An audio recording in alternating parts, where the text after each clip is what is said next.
pull up my stockings. But thank you, and good evening.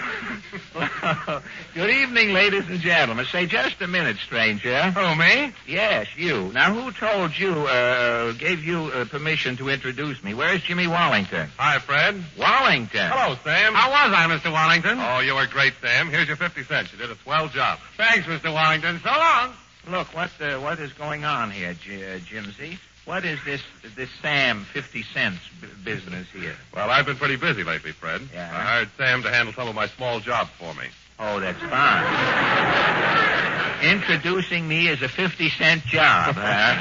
Well, what is it? Here he is again. Sam can do that to save me a headache. Now, well, let me tell you something, Mr. Wallington. Everybody on this program has got a job to do. And I want no substitutes. If there is any... Oh, hello, Kenny. Hi, fellas. What's cooking? Well, if there's anything... quiet now. If you... if there's anything in the air, he just left. He didn't all go, did he? No, Kenny, apparently he didn't. Kenny, what do you think? Madam,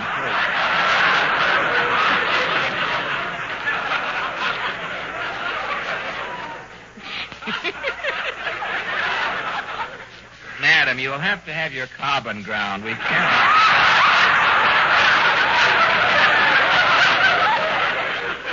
Kenny, what do you think? Let's tell a couple of bad jokes till she sobers up.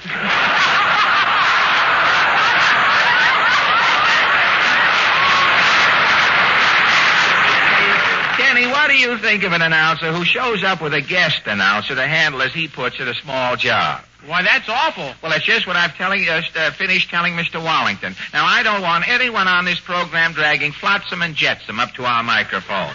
Jetsam? Yes. Say, that reminds me, Mr. Allen. Don't miss Mr. Kaporis when he sings tonight. Kaporis? Where is Kaporis singing?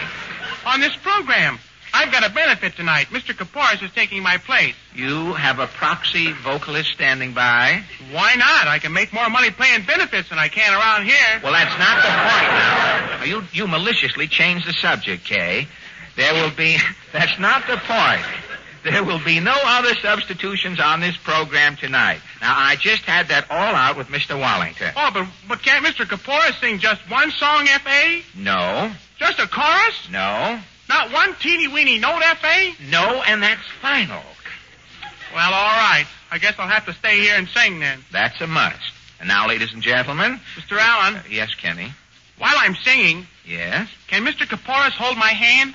All right. While Kenny is off to rehearse his cuticle pressing with Mr. Kaporis, we turn to the latest news of the week. Have you got a better fanfare than that, Al? Could I have another one? That one's been used. I can tell a used fanfare. Could we have another fanfare, Al? Now, they're coming up. That's better. The Texaco News... See, they should rehearse. The second one is always better. Always after this, when they play the first one, let it be just an audition fanfare, and then... The Texaco News presents its highlight from the world of news. New York City, New York. Severe cold wave that gripped most of the nation and sent mercury tumbling to 20 below zero in the Middle West arrived in New York and New England states during the past week. At Ithaca, New York, the weatherman said, Temperature 10 above and getting colder. At Melrose Falls, Vermont, Temperature 10 below and getting colder. Greenfield, Massachusetts reports, Ain't got the temperature yet. Mercury's so low, we're drilling for it. Similar reports of sudden cold spells come in from many cities and towns throughout the eastern area. Texaco News gets first-hand flashes from several victims of the sudden cold wave. Dr. Ballop, as usual, was first in the field with the cold pole. How do you get your figures for a cold pole, Dr. Ballop? Well, first I have to assemble my statistics. Yeah? I tabulate the wind and the velocity, subtract the precipitation, multiply by the barometer reading, divide by the hour of the day, add 5. That's the Great Lakes. Well, naturally. That gives me the mean temperature. Well, that's only theory. How do you personally know that it's cold, Doctor? Confidentially, I wet my big toe and hang my leg out the window. The old reliable farmer's almanac method, hey? Well, as soon as you know it's cold, what is your next move, Doc? I get on the phone and I question people. I say, what do you think of the cold? And what does your cold poll for this recent spell show, Dr. Ballop? 83.6 of America said brrr. Yeah? 15.9 said grrr. And the other 0.5 said? Hang up, jerk. We thought you was the pot of gold. But after all, you're not the pot of gold, Dr. Ballop. Brother, I not only haven't got the gold, I haven't... Thank you very much.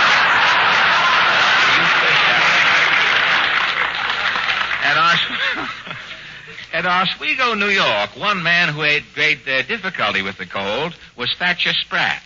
Now, Thatcher... Sure was cold. I had mittens on over my mittens. Really? Yep, I had to put weather stripping under my zipper. You don't say. Well, what was this outstanding prank that the cold played on you, Thatcher? Well, there's a feller up in Watertown, New York, owes me $10. A business debt? Nope, he was Wilkie-minded, so I bet him. Oh, I see. Well, did you collect? No, so I called him up last week. I called him the day the cold spell started. What happened? Lord, it was cold. I picked up the phone and started to say, Operator, I'm calling Watertown. Yeah? I couldn't say Watertown. Why not? Every time I said water, the word froze in my mouth. I must have spit out 20 cubes. What do you know? I finally got tired of spitting out cubes, so I hung up. Lost my $10. Well, that was cold. I'll tell you how cold it was.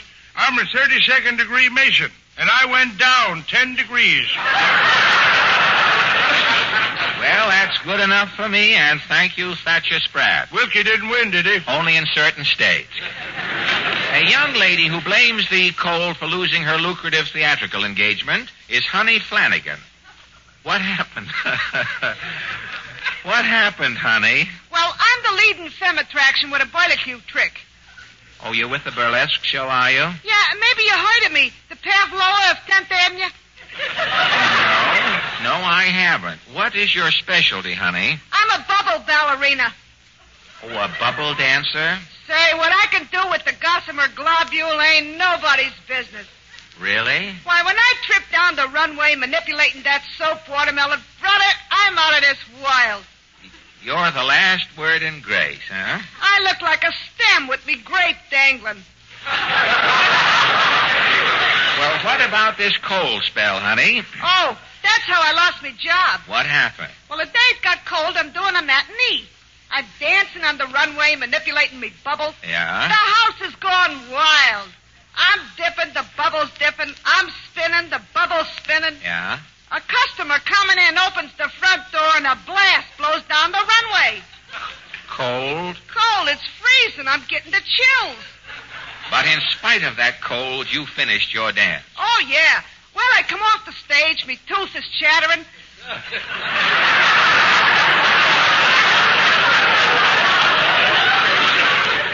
And the manager's waiting. He fires me. Well, for what? He says I'm dancing with 10 bubbles. Well, how could the manager say you were dancing with 10 bubbles when you only had one? It was that cold, mister. You mean? Yeah, them other 9 bubbles was goose pimples. I see what you mean, and thank you, Honey Flanagan. A native New Yorker who was the outstanding metropolitan victim of the sudden cold was one Nero Tremaine. Now, Nero? Say, you don't mind me wearing this kimono, do you? Oh, you have to wear the kimono in public, do you, Nero? Yeah. On account of the cold? Yeah, it all comes out as my grueling story unfolds. Well, what took place? Well, the other day I'm taking a bath, see? It's kind of warm, so I open the bathroom window. Yeah? I'm splashing around in the tub when zowie, a cold blast blows in through the window. And? Whapple. From the hips down, I'm a cake of ice. Well, how long before the ice melted? It ain't melted yet. Why? Well, the water froze so fast, it pulled the enamel right off of the tub. Well, I'll be... No ice can't melt with no enamel around it. I'm a walking frigidaire. And you are doomed to go through life wedged in this enameled ice cake? Yeah. Well, isn't it uncomfortable? Yeah, sometimes my stomach gets itchy. And you can't scratch it? Nah, I gotta put a door in or something. You poor man, what are you going to do to make a living? What can I do? I'm starting Monday with Ripley. Good luck to you on your tour, Nero. You don't want to say that? No, I don't. But you'll keep a long while in that condition, and good luck to you, Nero Tremaine. While weathermen and forecasting experts are at a loss to explain the sudden arrival of the cold spell, Texaco News brings you the real lowdown. The reason the country has been swept by this unexpected cold wave can be traced to a recent speech by the president. On October 29th, the president said, In November, America will feel the first effects of the nationwide draft.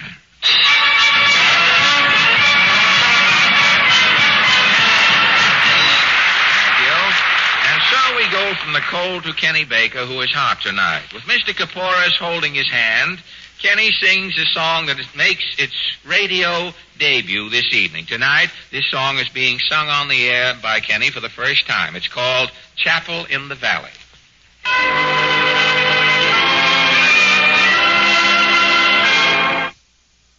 Say, Fred, will you have a cigar? A cigar, Jimmy? What is this? Are you celebrating a blessed event? No, Fred. I just thought you might like a cigar, so I'm giving you one. Oh. Go ahead, take it. Oh, no, something's wrong here. When Wallington gives away a cigar, there is something in the awry. Are you going to ask me for a raise or something? No, Fred, it's all right. If you don't want the cigar, I'll give it to Goodman. Oh, no. Rather than that, I will take it. Hey, have you got a light? Why, sure, right here. I've got a match right here now. Say, that match went out. Yeah, that was a dud. Here, I'll try another one. Another dud. That's right. I get it. You didn't give me this cigar to smoke, James. You are using me to demonstrate a dud. You, I understand, are an authority on duds.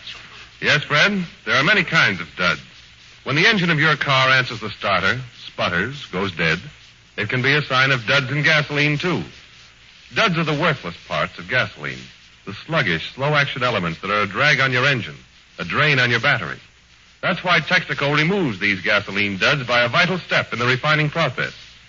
The duds are out of fire. Mr. Al Goodman and 15 men who have walked with Rachmaninoff, ever so slowly, have just played I Got Plenty of Nothing, and for good measure, it ain't necessarily so. And now, ladies and gentlemen, come in. Mr. Allen? Yeah, what is it? My answer is yes. Goodbye. Hey, what was that? Who was that? Well, I've got to catch that guy. Hey, sound man, open that door, will you? Hey, you. Yeah? What a business. I say, sound man, open that door, and the guy 20 feet away opens the door. Then I yell, hey, you, and a fat actor who's been standing next to me all the time says yes. I beg your pardon, brother. You called me? Are you still in character? Certainly. Then I called you. Yes, sir. Well, what inspired you to come barging in here? I'm minding my own business. You come rushing in. You say, Mr. Allen, I reiterate, what is it? You say my answer is yes and leave. Now, what was that? Well, last week your announcer said, are you using Texaco gas? Well? My answer is yes. Goodbye. At least he could have come in a car. I mean, I ought to rent myself out as bait for a psychopathic ward. If I could get all of the crumbs that show up at this microphone together, I could open a free lunch for sparrows that would reach from here to Passaic. I have more... Hello, Mr. Allen. Well, pardon.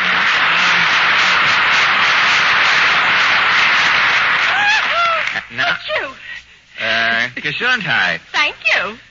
Is there a draft in here? Do you feel a telltale zephyr when I open my mouth? You know what a zephyr is with the T in it? It's a zephyr that blows through a tea shop and picks up the tea as it's passing through. Did you feel a zephyr? No, but I caught a cold last Sunday. You did? You overtook it or just caught at a football game? No, I was listening to Jack Benny. Yeah? He was coughing and sneezing on the radio. I guess I caught it from him. Well, I wouldn't be surprised. I heard Benny Sunday. What a show. Entertainment, 15 Gesundheits and 3 commercials. Jack didn't even mention your picture. No, I don't think you'll hear anything more about Love Thy Neighbor out of Benny. Why not? Well, I understand that he saw the picture run off at the studio out in Hollywood last week, and when the picture was over, Mr. Freeman gave Benny the key. What key? The key to the cutting room. So that Benny could get a load of himself on the cutting room floor. Benny is so good on the floor, they tell me, he's had 3 offers from the Johnson Wax people.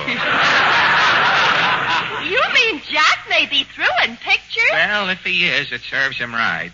That guy with that middle-aged spread trying to be a Mickey Rooney. What does Benny want with those Cupid bow lips and that flea-bitten toupee? John L. Lewis has got more hair in one eyebrow than Benny has got on his whole...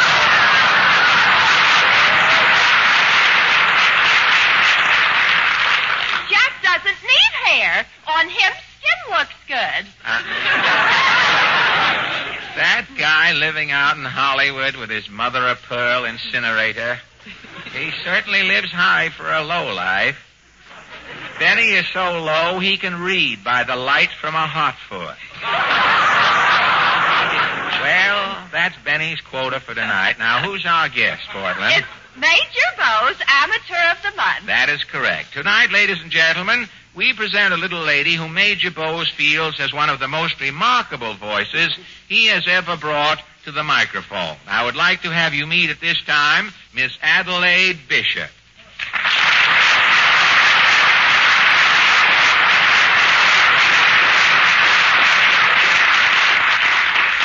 Well, I was going to send a man out to give you a piggyback in, Adelaide, when you didn't show up.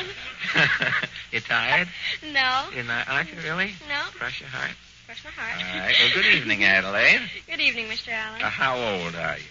I'm 11. 11 years old. You don't mind me calling you Adelaide, do you, Adelaide? Would you rather I called you Miss Bishop? No, Mr. Allen. Major Bowes called me Adelaide. Oh, I know, but the Major is a much older man than I am, Adelaide. That's funny. He doesn't look any older than you do, Mr. Allen.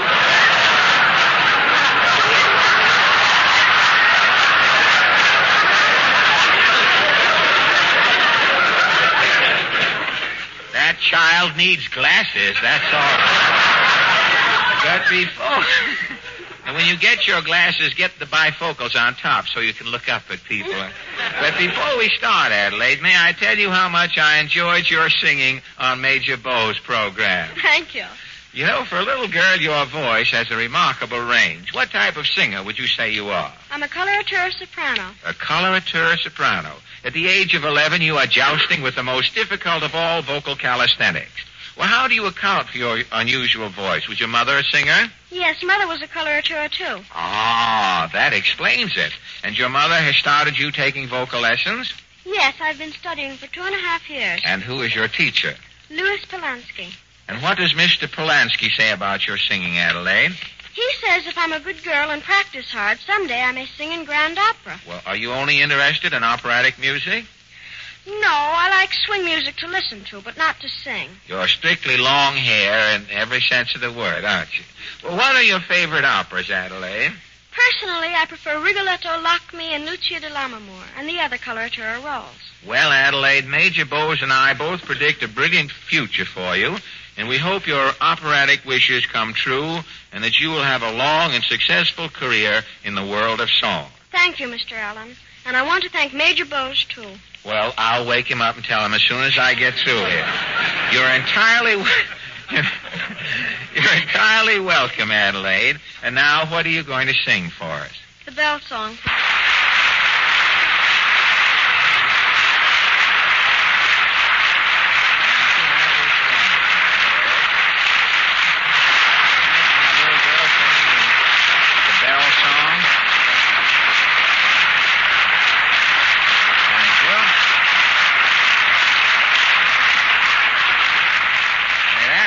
You know, most little girls, 11 years old, Jimmy, you ask them what the Bell Song, they think it's something the Good Humor Man wrote or something. But say, Jimmy, you're just the man I want to see. Now, you're an expert on motoring. I'd like to get your opinion on a big idea I'm kicking around. Oh, it sounds great, Chief. Well, why don't... Now, wait a minute. Don't give me that Hollywood reaction.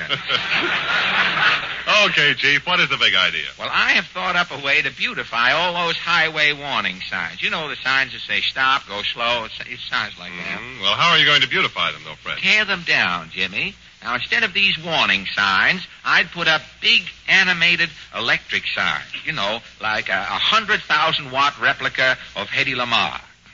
Well, what sign would Hedy Lamarr replace? Danger, soft shoulders.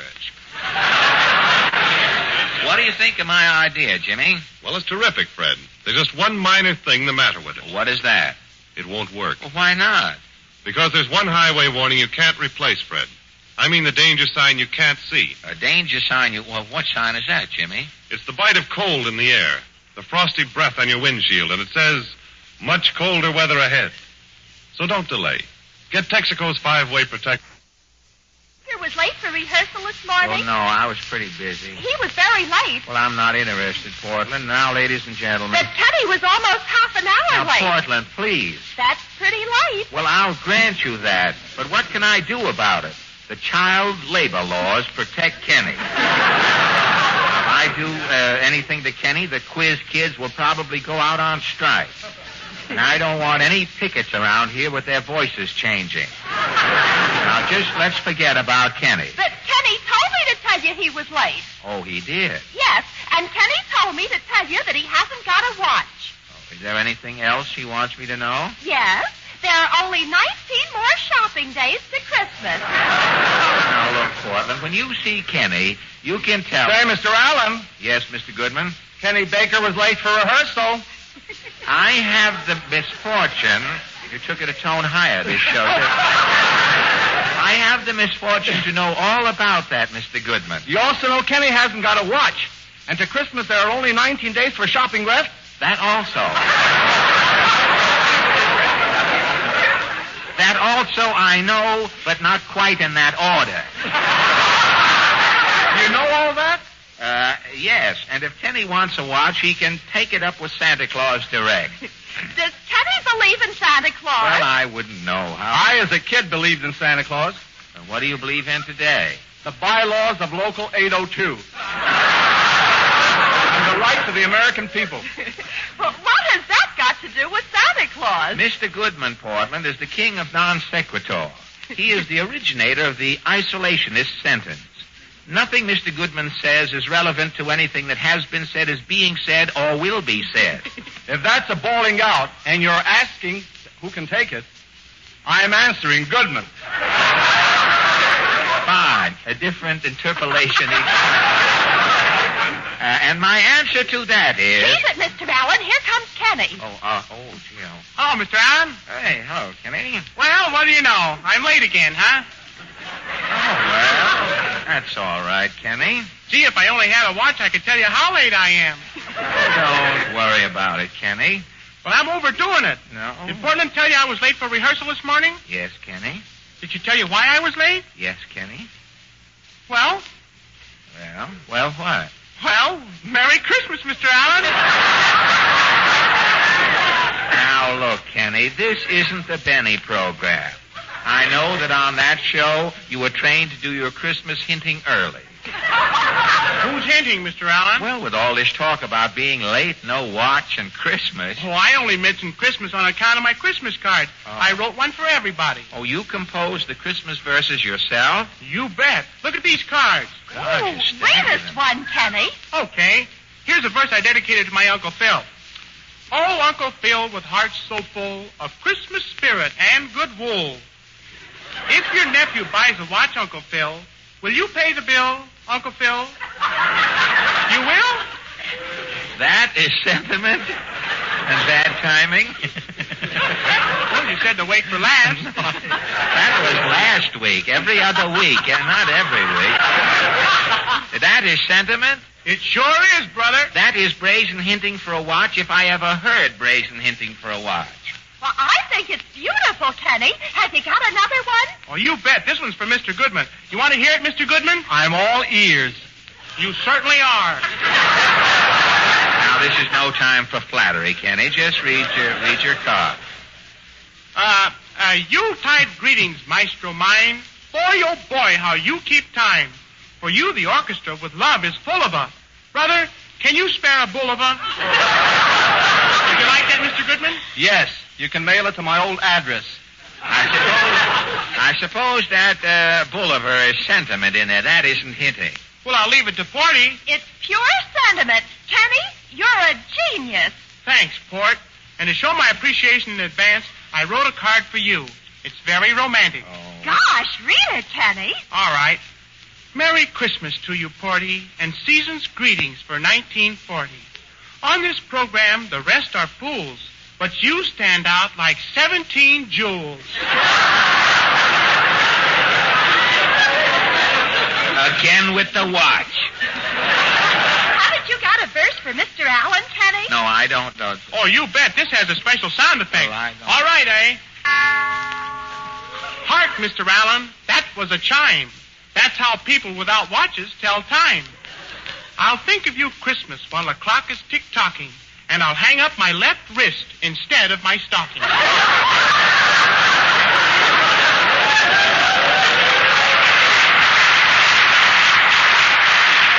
Kenneth Baker, aren't you ashamed of yourself?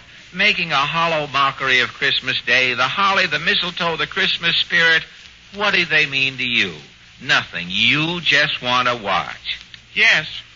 Well, shame on myself. I should say so. I'm a bad boy. You certainly are. Yes, you After are. all, watches don't grow on trees. My brother-in-law got one off a fence. Quiet, Mr. Goodman.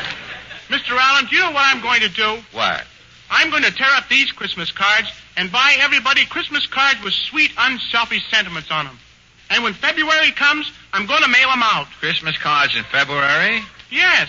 I'll put a little note in with them explaining. Explaining what? I'll just say, sorry this card reaches you so late, but without a watch, do I know what time it is? Now, I will tell you once and for all what time it is, Kenneth Lawrence Baker. I know. It's time for my song. Right. And a set of Encyclopedia Britannica is on its way to Kenneth Lawrence Baker, General Delivery, Box 4, whose next number, first time I knew my mouth wasn't big enough for my tongue to get out. Kenny, whose next number is Pale Hands I Love. Take my case next. Your case? Yeah, my wife beats me. She's been beating me for 3 years. Well, what program do you think you're on? Ain't this the Goodwill Court? No, it isn't. Am I a dope? Yes, I think you have hit the nail on the head, frankly. Well, what am I going to do? My wife beats me. You mean she uses a baseball bat or brass knuckle? Oh, no, not Mabel. You see, the thing is, we're a two-car family. She's got a car and I got a car, see? Every morning we go out to the garage together. She gets in her car and I get in mine. But by the time I get my car started, hers is always out of the driveway and 3 blocks down the street. Oh, so that's why you say... My wife beats me. Well, I tell you what I'm going to do for you, friend. I'm going to turn your case over to a higher court. I pass you on to my colleague, Judge Larry Elliott. What is your verdict, Judge Elliott? Well, my verdict is that the gentleman should do what the lady in the case has obviously already done. Namely, change to Sky Chief, the luxury gasoline. Well, luxury's okay for my wife, but I balance my budget. But this luxury isn't expensive. And now, the Texaco Workshop Players. Tonight, they present a mystery melodrama. It is case number 247 3/4, taken from the secret files of the great international detective, Fetlock Bones. This case is called Death Comes to the Mystery Story Writer, or Cheese It, the Corpse. Music.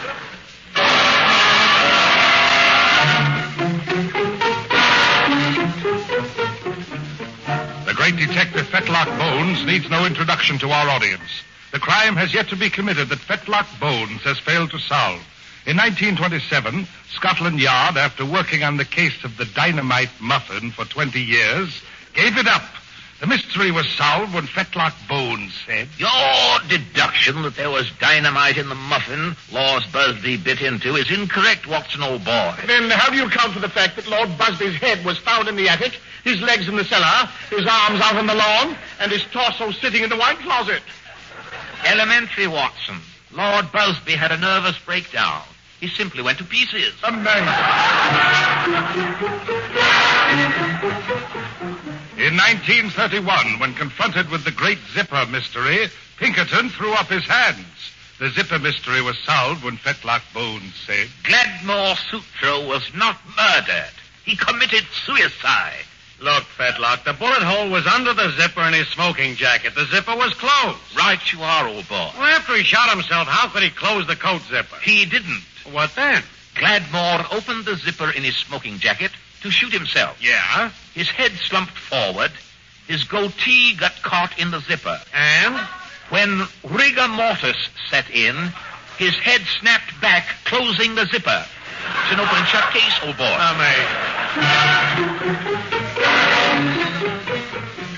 In 1939, when called in on the baffling case of the poisoned bloodhound, the Thin Man went back into pictures. The poisoned bloodhound case was closed when Fetlock Bones said, The bloodhound was not poisoned, John Edgar. Then how did he die, Mr. Bones? Business had been bad in this pet shop. Yes? The owner couldn't afford to buy red ink. He's been dipping his pen in the dog. And the bloodhound? Expired of anemia. Elementary, old boy. Tonight, December 4th, 1940, another mystery stumps the world. Mr. Moto has given up. Mr. District Attorney has resigned. Superman has passed the buck. The FBI has finally appealed to Fetlock Bones. Fetlock Bones at this very minute is standing outside the door of a Park Avenue penthouse, pulling his peaked cap down over his eyes, removing his magnifying glass from his Boston bag. The great detective Fetlock Bones is ready for action. He knocks at the penthouse door. Mr. Bones, at last you've come. Father, I took a taxi and ran all the way. You took a taxi and ran? Yes, the blasted taxi started before I got in. Well, you've come just in time, Bones. I was putting in a call for Basil Rathbone. Well, you can't solve a mystery by transcription, old boy. Well, I shall get to work. Now, who are you and who's been done in? I'm M. Lincoln Rooster, the publisher. My best-selling mystery writer, Ellery Spleen, has been murdered. Where was he shot? In the penthouse right here. And the circumstances? What are the circumstances? Spleen was giving a dinner party for a few author friends. We were celebrating the publication of the new Ellery Spleen mystery story. Carry on. After dinner, Ellery began to read us the final chapter of the book. He had just come to the last line. As Ellery read, the murder was committed by, there was a shot. Ellery slumped over, dead. These are the circumstances? Yes, I ordered the other authors into the rumpus room until you got here. You found the gun, old fig? I searched everybody. Nobody in that room had a gun. Sounds interesting. I should like to see the body, old boy. If it's receiving, of course. Yes, it's right here. Ellery died in the living room. Stubborn, I say. This way, Bones. Righto. There he is. I say, who's this blighter bending over the body? Sorry, sir. I'm Buggins, the butler, sir. Well, don't disturb the body, Buggins. You might destroy a clue. I'm giving the master his liver pill, sir. It takes him on the hour. I've got strict orders, sir. But it's futile to give a dead man a liver pill.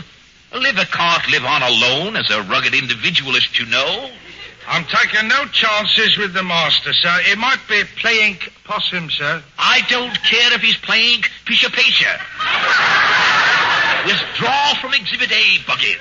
Right, I shall get back to the cuckoo clock. The cuckoo clock? Yes, I'm repairing kit, sir. Right you are. I say, Rooster, this stack of books here adjacent to the body. Oh, these are autographed copies of Ellery's new mystery novel. These are the only 10 copies printed so far. He intended to present them to his author guests after dinner. Right you are. Don't see here, Rooster. I refuse to stay in the rumpus room another minute. I am leaving. Who is this person, Mr. Rooster? This is Dr. Fumfet, Mr. Bones. Yes, I'm Dr. Fumfet, and I've got to get away. I've got an important operation. If you're a doctor, old Fump,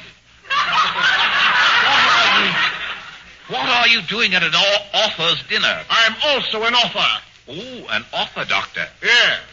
I wrote memoirs of a doctor, Odyssey of a doctor, Confessions of a doctor, Station Wagon Doctor, Station Wagon without a doctor without a station wagon. If you're a doctor, why didn't you give first aid to Ellery's spleen when he was shot? Me? What do I know about medicine? Well, say you're a doctor. Yes, but I've been so busy writing doctor books, I've forgotten my profession. Oh, I see. Now, out of my way, Cad. I have to go and put in an appendix. Oh, I say you have forgotten medicine, haven't you? One doesn't put in, one takes out an appendix. I'm putting this appendix in, fathead.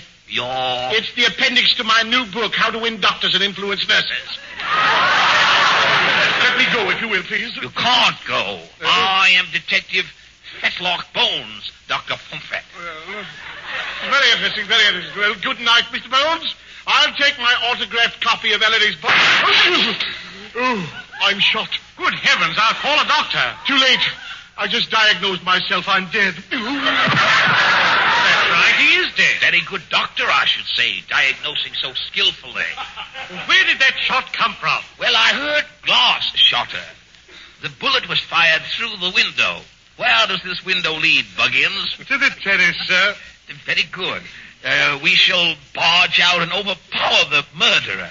Lead the way, Buggins. Sorry, Mr. Bones. I've got to repair this cuckoo clock. I'll go with you, Bones. Carry on, Rooster. I'll open the door. I say, Trull, who are you? I'm Myrna St. Vitus Fink. Is this creature an author too, Rooster? Myrna St. Vitus Fink is the great surrealist poet. And also possibly a part-time murderer? Oh, no. No, I didn't kill Ellery's spleen, I swear. How could I kill Ellery? I loved him. Then why were you hiding out here on the terrace? Short, dark, and lumpy? I had hidden a surrealist love poem in Ellery's vest. I was waiting for him to find it. Myrna, you were in love with Ellery. Could I help it? I'm a surrealist. Not. Am I? If this person's poem is in the body's waistcoat, Rooster, her alibi is in order. Let us adjourn to the body. Come in, Myrna. Here we are. This bulge in spleen's upper waistcoat pocket. I say it's the poem. Yes, my poem. Read it, Bones. I shall. It is called Surrealist Surrender. Celery, Ellery, Ellery, celery. Cupids on the grass, alas. Pigeons, hop-toads, neck on necking. Will it, Ellery, come to pass? No, it can never come to pass. Alas, to pass. Please control yourself, Myrna. No. I'll join Ellery. I'll end it all. I'll go out and eat some cafeteria crab meat. That will do it. I see. No. I shall die with Ellery's book clutched to my breast. I'll take my autographed copy of my lover's book. Oh, I'm shot. Well, I'll be... Move over, Ellery. Here I come. Oh. Dead. Good heavens, just as she reached for the book. I say, Mr. Bones, this other window is broken. Don't tell me, Buggins. I'm the detective. You know, it's getting gruesome in here with these three bodies. Yes, frightfully lumpy underfoot, too. I say, Buggins, neaten up a bit. I'm repairing the cuckoo clock, sir. Bother the cuckoo clock. It's getting frightfully untidy here. You might stack the bodies in the corner, if you will. Yes, sir. I shall stack the master first. What was that? Sorry, sir. I seem to have dropped something, sir. A pendulum. Yes, sir. It's from the cuckoo clock, sir. I shall examine that cuckoo clock. Ah, I thought so. Buggins, I arrest you for the murder of Ellery's spleen. You're balmy, if I may say so, sir. Yes, Buggins had his back to us, Bones. How could he shoot anyone? You heard the windows break. That was me clue, Rooster. The shots didn't come through the window? Definitely not. Buggins fired the shots. To divert our attention, he threw parts of the cuckoo clock through the window. I think I should pop out for a short meander about the rookery. Overpower him, Rooster. I say you're dislodging me dicky, sir. Quiet, Buggins. Bones is deducing. And conscientiously, if I do say so, Rooster.